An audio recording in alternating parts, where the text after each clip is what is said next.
हमारा जो main topic चल रहा था वो था trigonometry of right triangles. Trigonometry of right triangles में हमारा जो नेक्स्ट टॉपिक है, इससे प्रीवियस हमने जो है वो ट्रिगोनोमेट्रिक रेशियोज पे बात की थी, और उसके अलावा हमने ट्रिगोनोमेट्रिक आइडेंटिटीज, पाइथागोरन आइडेंटिटीज के प्रूफ किए थे। अब जो टॉपिक है अ, वो है solution of triangles. Solution of triangles. अच्छा, सॉल्यूशन ऑफ ट्रायंगल्स से आपके पास जो है वो मतलब क्या है? सॉल्यूशन ऑफ ट्रायंगल्स से हमारे पास यहाँ पे इस टर्म से रिलेटेड हम जो पहले डिस्कस करेंगे कि सॉल्यूशन ऑफ ट्रायंगल्स होता क्या है। पहले तो बात जो है वो टॉपिक मेन जो है हमारा राइट एंगल ट्रायंगल्स के लिए है। तो एक राइट एंगल ट्रायंगल कंसिडर करते हैं, उस राइट एंगल ट्रायंगल को फिर डिस्कस करेंगे। आपके पास एक ट्रायंगल ए बी सी है, ए बी सी ट्रायंगल है। ओके, और इस ट्रायंगल पे एंगल सी 90 डिग्रीज है। Angle C is 90 degrees. तो इस एंगल सी के 90 डिग्रीज होने की वजह से ये राइट एंगल ट्रायंगल है। ये बात हमने पहले भी बहुत सारे वीडियोस में डिस्कस की है। ओके, तो सॉल्यूशन ऑफ ट्रायंगल्स में आपके पास होता यह है, किसी भी ट्रायंगल को सॉल्व करने का मतलब ये होता है कि आप तीनों साइड्स फाइंड आउट करें उसकी, और तीनों एंगल्स। मींस कि एक ट्रायंगल में तीन साइड्स होती हैं, A B and this is C. So C यहाँ पे हाइपोटेन्यूस है। अगर आप इस एंगल को कंसिडर करते हैं थीटा, और तो थीटा के ऑपोजिट जो है आपके पास बी है, B perpendicular, and A is base because A is adjacent side to theta. Okay, तो हमें ये भी फाइंड आउट करना है, ये भी फाइंड आउट करना है, ये भी हाइपोटेन्यूस परपेंडिकुलर तीनों फाइंड आउट करने के बाद हमें एंगल्स भी तीनों निकालने होंगे। मींस के एंगल ए भी हमें फाइंड आउट करना होगा, एंगल बी भी हमें फाइंड आउट करना होगा, और एंगल सी तो गिवन है यहाँ पर। ठीक है, सो सॉल्व द ट्रायंगल का मतलब ये तीन साइड्स और तीन एंगल्स आपको फाइंड आउट करने होते हैं। ऑब्वियसली इसमें कुछ आपको जो है चीज़ें गिवन होंगी, फिर उसके बाद जो है वो उसमें हम फर्दर चीज़ें फाइंड आउट करेंगे। इसमें हम सबसे पहले लेते हैं case one. So case one में आपके पास क्या है,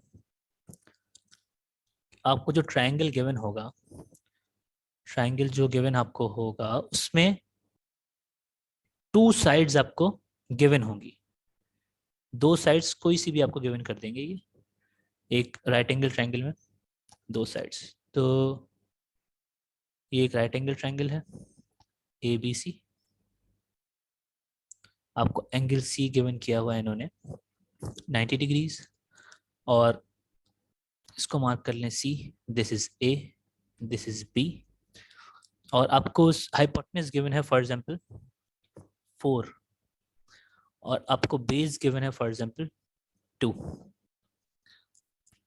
ओके, सो इसमें रिक्वायर्ड आपके पास क्या है? इस केस वन में आपके पास जो रिक्वायरमेंट है, केस वन यहाँ पे हम डिस्कस इसलिए कर रहे हैं कि आपके पास डिफरेंट कंडीशंस आपके पास होती हैं ट्रायंगल्स में। ट्रायंगल्स आपके पास जो है वो राइट एंगल ट्रायंगल में आपको हो सकता है कि एक एंगल और दो एंगल्स और एक साइड गिवन हो, सेम तीनों एंगल्स गिवन हो, कोई भी साइड गिवन ना हो।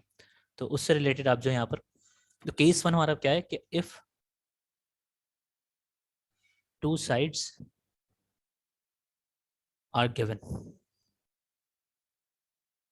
जब दो साइड्स गिवन हो तो आपको क्या करना होगा? अब ये राइट एंगल ट्रायंगल है, तो इसके सॉल्यूशन के लिए आपको क्या करना पड़ेगा कि आपको बी फाइंड आउट करना है, आपको सॉरी ए फाइंड आउट करना है, बी फाइंड आउट करना है, और आपको दो एंगल्स फाइंड आउट करने हैं। सॉल्व द ट्रायंगल का मतलब है कि तीनों एंगल्स और तीनों साइड्स आपको फाइंड आउट करनी है।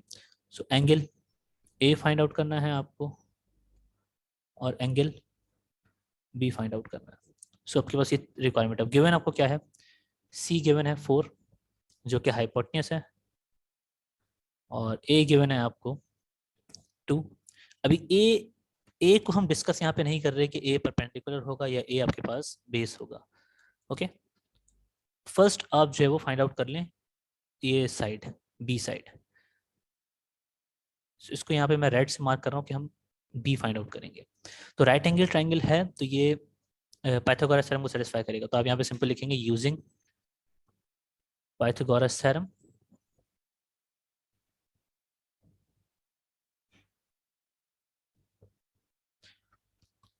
सो पाइथागोरस थ्योरम क्या होता है, hypotenuse square is equals to base square plus perpendicular square.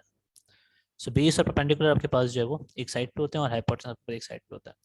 अब जरा इस एंगल को एंगल बी से अगर आप कंसिडर कर रहे हैं तो ए बेस काउंट किया जाएगा, ये एंगल बी है। सो सी आपको गिवन है 4 स्क्वायर इक्वल्स टू ए आपको गिवन है 2 square, then plus B is unknown. Okay, so 4 square means 16 equals to 2 square, 2 का स्क्वायर आपके पास 4 होता है प्लस बी स्क्वायर, और जब 16 माइनस 4 इक्वल्स टू किस तरफ शिफ्ट करके सब्ट्रैक्ट हो जाएगा equals to B square, then 12 equals to B square and taking root on both sides. मुझे बी फाइंड आउट करना है तो दोनों साइड्स पे रूट अंडर रूट टेक करना पड़ेगा, स्क्वायर से रूट कैंसिल आउट होगा। सो बी आपके पास आ गया अंडर रूट 12 है। सो अंडर रूट 12 को हम प्राइम फैक्टराइजेशन सॉल्व करते हैं। यहाँ पर रूट्स वगैरह सॉल्व करने के लिए आप जो है प्राइम फैक्टराइजेशन यूज़ करते थे। सो 12 की प्राइम फैक्टराइजेशन आपके पास क्या होगी, 2 6 आर 12, 2 3 आर 6 और 3 1 आर 3। सो हम 12 को इस तरह से राइट कर सकते हैं 2 into 2 into 3 under root B. So ये आपके पास कुछ इस तरह से हो जाएगा कि b equals to under root of 2 square multiply by 3। So square से रूट कैंसिल तो 2 आपके पास बाहर आ जाएगा, 2 अंडर रूट 3। सो b आपके पास आपने फाइंड आउट यहाँ पे कर लिया। ओके, सो ये आपके पास जो था एक मेथड था जिसमें आपने एक साइड फाइंड आउट के लिए सिंपल आपने पाइथागोरस थ्योरम यूज़ किया और इसको आपने कर लिया। अब बात आती है एंगल्स की कि आपको एंगल ए फाइंड आउट करना है कि एंगल ए क्या है, सिमिलरली एंगल बी आपको फाइंड आउट करना है कि एंगल बी क्या है। सो एंगल ए के लिए आपके पास यहाँ पे किसी ना किसी ट्रिग्नोमेट्रिक फंक्शन को आपको यूज करना होगा। अब आपके पास तीनों साइड्स गिवन है, सी आपके पास 4 है, बी 2 अंडर रूट 3 है और ए आपके पास इक्वल है 2 के। तो अब अगर एंगल बी की बात करते हैं, एंगल बी से अगर आप मेजर करें तो एंगल बी से मेजर करने के लिए बी इसका ऑपोजिट साइड होगा जो कि परपेंडिकुलर कंसीडर किया जाएगा यहाँ पे। तो आप बी को यहाँ पे बोलेंगे ये परपेंडिकुलर है,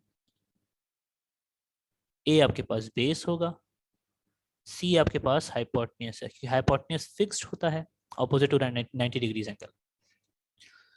सो यहाँ पे अगर आप फॉर्मूला लगाते हैं परपेंडिकुलर अपॉन हाइपोटेन्यूज का,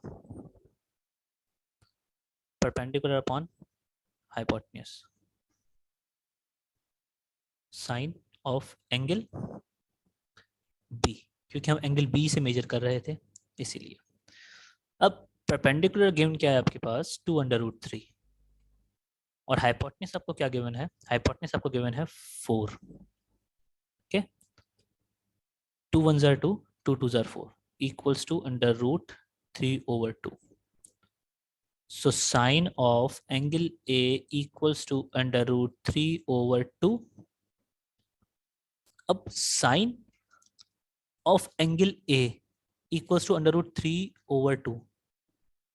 ट्रिग्नोमेट्रिक रेशियोज में हमने एक बात देखी थी कि हमने कुछ स्टैंडर्ड जो है वो रेशियोज के लिए हमने काम किया था, 30 डिग्रीज के लिए, 60 डिग्रीज के लिए और 45 डिग्रीज के लिए। तो साइन एंगल आपके पास जो होता है, साइन किस एंगल पे अंडर रूट 3/2 वैल्यू देगा, साइन किस वैल्यू पे under root 3/2 value. So sine जो है वो 60 डिग्रीज पे वैल्यू देता है under root 3/2 by using trigonometric ratios. तो ट्रिग्नोमेट्रिक रेशियोज आपको यहाँ पे जहन में रखने पड़ेंगे स्टैंडर्ड सबके लिए, मीन्स के cos 30, sin 30, tan 30, cos 60 और sin 60 के लिए। सिमिलरली 45 डिग्रीज के लिए आपको इस तरह से इसको जहन में रखना पड़ेगा। तो एंगल ए आपके पास क्या हो गया,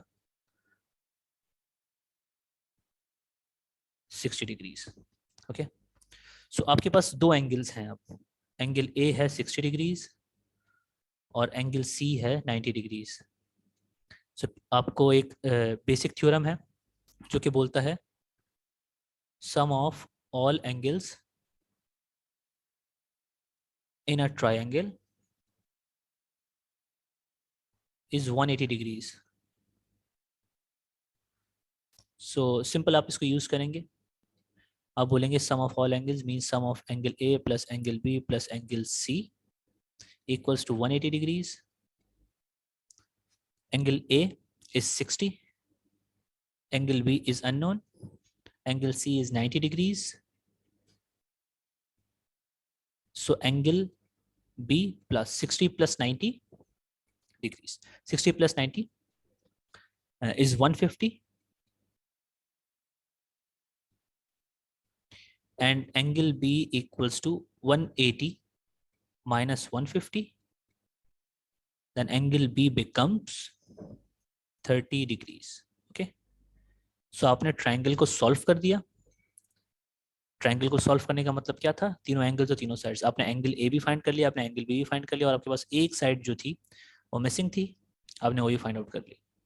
सो ये केस 1 हमने यहाँ पे डिस्कस किया। इसकी फर्दर एग्जांपल्स हम जो है वो नेक्स्ट वीडियो में करेंगे। फिलहाल के लिए इतना ही।